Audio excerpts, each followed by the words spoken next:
Band L'Etranger independently released a 6-track EP entitled Innocent Hands that was especially successful on the campus radio circuit this past year.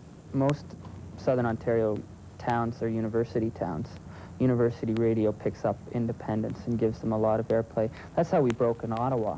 So university radio is really the backbone of new music. Yeah, in most areas it is.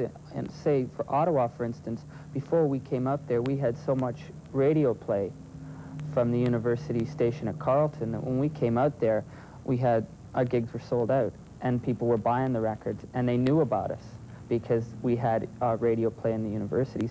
Why did you decide to record independently as opposed to, say, waiting for a major record company to approach you? If people waited for that, you know, they'd be waiting forever, you know. Yeah. Well, you know, we felt we have something to put out, you know, and you know, we'd been together at for the first record for about almost 3 years. But do you think, on the other hand, some bands record independently much too soon for their own good? Well, we almost did the same thing, you know. Around a year before we put out Innocent Hands, we had attempted to make a record, and it was a really good thing we ran out of money because, you know, musically, we weren't really ready, you know. Our live performances weren't up to scratch, you know, so it was, yeah, I think that's true. There's bands who get together, release their EP first, and then start playing. No one's heard of the band, so no one's going to buy the record. And I don't think the band's given themselves enough time to grow, so that what they put on vinyl probably is outdated or meaningless in even 3 to 6 months. Once a band decides to record independently and goes ahead with it, what kind of experience do they gain? A great deal. Like, there's two sides of it, you know. There's the actual recording side, and there's the pressing and distribution and advertising side. I think we got a lot of recording experience, obviously, you know. However, we would get that in any situation, whether it would be an independent or with a major label. We got a lot of experience in knowing how little money actually comes back to the band from anything, you know. We put up a lot of our own money, you know, and we virtually got back, you know, just a very small amount, you know. However, the record sold really well. You know? That's what I was going to ask you. Has Innocent Hands actually made a profit? It's hard to judge that because since it came out, it might have lost money on the actual investment on the record, but it you know, in terms of, let's say, increasing our audience, making more people hear the music, and also, you know, getting better gigs and stuff, you know, it's helped, you know, immensely. Yeah, if we were to look at the record as far as how much we put into the record and how much we actually got back in simple finances, I mean, people could say we lost our shirts, but the record got reviews in England, it made it over to Vancouver.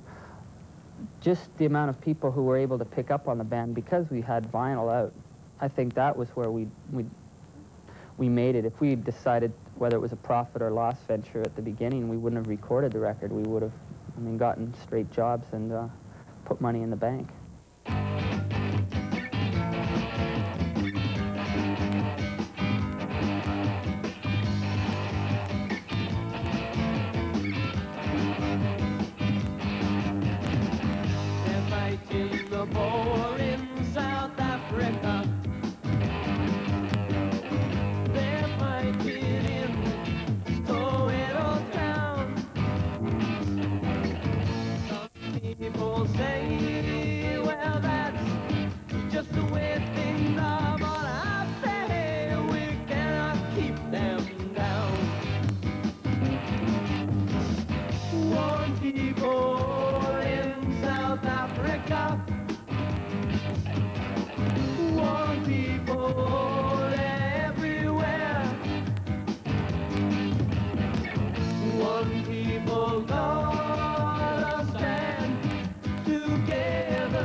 One people gonna stand together. Yeah, no, we gotta show we care. Oh, by the word I'm saying, hey, what can we do with our hands tied? But the enemy just nowhere watching hides behind me and you, hey, me and you.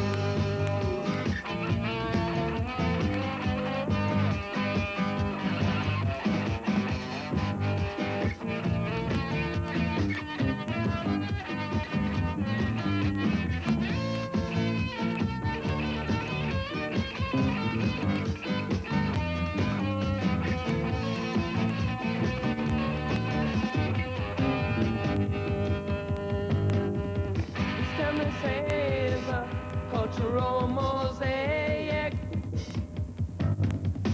This can be says equality. Then why must a native Indian lose his dignity, leave the life that he really needs? One people in Toronto, one people everywhere, one people gonna stand together. I know we gotta show we care. We gotta show.